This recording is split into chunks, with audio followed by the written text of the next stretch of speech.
जय श्री कृष्णा। राधे राधे। कार्तिक महात्म्य का दूसरा अध्याय।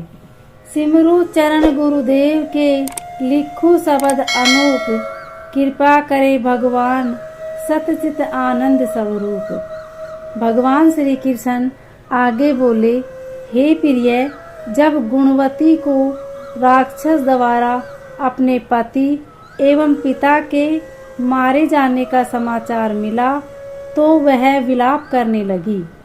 हाँ नाथ, हाँ पिता, मुझको त्याग कर तुम कहाँ चले गए?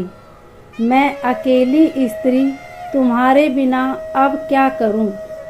अब मेरे भोजन वस्त्र आदि की व्यवस्था कौन करेगा? घर में प्रेम पूर्वक मेरा पालन पोषण कौन करेगा? मैं कुछ भी नहीं कर सकती। मुझ विधवा की कौन रक्षा करेगा? मैं कहाँ जाऊं? मेरे पास तो अब कोई ठिकाना भी नहीं रहा।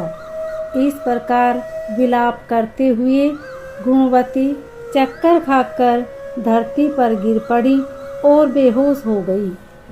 बहुत देर बाद जब उसे होश आया तो वह पहले की भांति करुण विलाप करते हुए शोक सागर में डूब गई। कुछ समय के पश्चात जब वह संभली तो उसे ध्यान आया कि पिता और पति की मृत्यु के बाद मुझे उनकी क्रिया करनी चाहिए जिससे उनकी गति हो सके। इसलिए उसने अपने घर का सारा सामान बेच दिया और उससे प्राप्त धन से उसने अपने पिता एवं पति का श्राद्ध आदि कर्म किया। तत्पश्चात वह उस नगर में रहते हुए 8 पहर भगवान विष्णु की भक्ति करने लगी। उसने मृत्यु पर्यंत तक नियम पूर्वक सभी एकादशियों का व्रत और कार्तिक महीने में उपवास एवं व्रत किए। हे प्रिय, एकादशी और कार्तिक व्रत मुझे बहुत ही प्रिय है। इनसे मुक्ति, भुक्ति, पुत्र तथा संपत्ति प्राप्त होती है। कार्तिक मास में जब तुला राशि पर सूर्य आता है तब ब्रह्म मुहूर्त में उठकर स्नान करने व व्रत व उपवास करने वाले मनुष्य मुझे बहुत प्रिय है, क्योंकि यदि उन्होंने पाप भी किए हो तो भी स्नान व व्रत के प्रभाव से उन्हें मोक्ष प्राप्त हो जाता है। कार्तिक में स्नान, जागरण, दीपदान तथा तुलसी के पौधे की रक्षा करने वाले मनुष्य साक्षात भगवान विष्णु के समान हैं।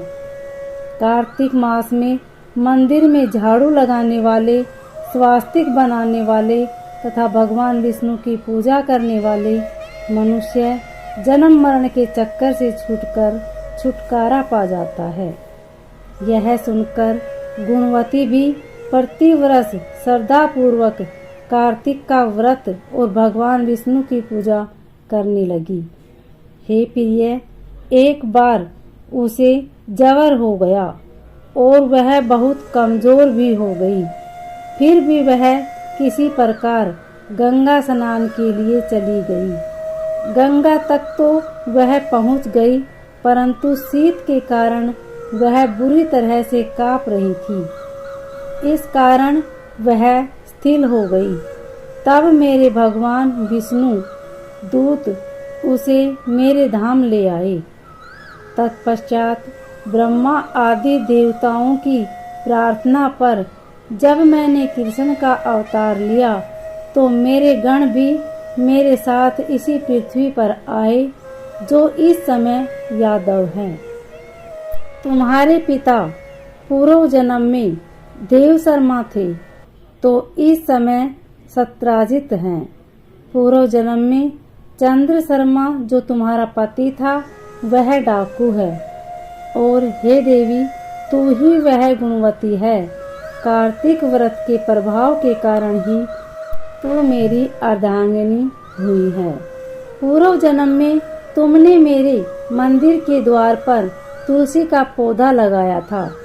इस समय वह तेरे महलों के आंगन में कल्प वृक्ष के रूप में विद्यमान है। उस जन्म में जो तुमने दीपदान किया था, उसी कारण तुम्हारी देह इतनी सुंदर है और तुम्हारे घर में साक्षात लक्ष्मी का वास है, क्योंकि तुमने पूर्व जन्म में अपने सभी व्रतों का फल पति स्वरूप विष्णु को अर्पित किया था।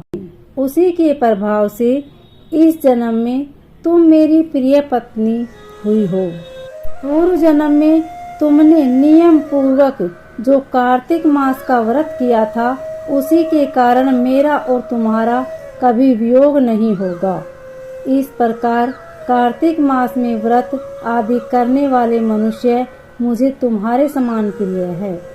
दूसरे जप तप यज्ञ दान आदि करने से प्राप्त फल कार्तिक मास में किए गए व्रत के फल से बहुत थोड़ा होता है, अर्थात कार्तिक मास के व्रतों का 16वां भाग भी नहीं होता। इस प्रकार सत्यभामा भगवान श्री कृष्ण के मुख से अपने पूर्व जन्म के पुण्य का प्रभाव सुनकर बहुत प्रसन्न हुई। तो ये थी कार्तिक मास की कथा। उम्मीद है आपको यह कथा अच्छी लगी होगी। अगर अच्छी लगे तो वीडियो को लाइक शेयर सब्सक्राइब जरूर करें। कमेंट में ओम नमो भगवते वासुदेवाय अवश्य लिखें। धन्यवाद।